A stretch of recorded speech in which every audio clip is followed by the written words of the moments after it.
Hi అండి, అందరికీ మహాశివరాత్రి శుభాకాంక్షలు. ఈరోజు శివరాత్రి ఒక్క పొద్దులైతే విడిచేస్తున్నాం కదా. మార్నింగ్ లేచి నేను వంటలన్నీ ప్రిపేర్ చేసేసానండి. ఏం పెద్దగా అయితే ఏమీ లేదు.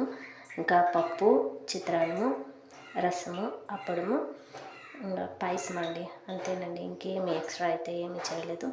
ఇంకెవరు తినేవాళ్ళు లేరు, చాలా డిస్టర్బ్గా ఉంది ఇంట్లో కూడా అని నేను ఏమైతే వంటలు అయితే ఎక్కువగా చేయలే. పైనసారి అయితే బాగా చేసుకున్నాను, ఈసారి సింపుల్గా అలా అయిపోయిందనమాట. ఇంకా పూజ అయితే చేసేసాను. పూజ చేసేసి ఎడేసి కాయ కొట్టేస్తానండి. ఇంతకు ముందు అయితే నేను నెలంతా మాఘమాసం పూజ చేసి ఒక్క పొద్దులుండి ఉపవాసం అయితే ఎడిసేదాన్ని.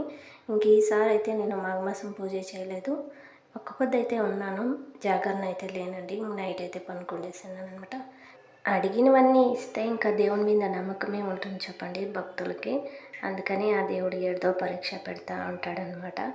వచ్చేసరికన్నా మా ప్రాబ్లమ్స్ అన్నీ క్లియర్ అయిపోయి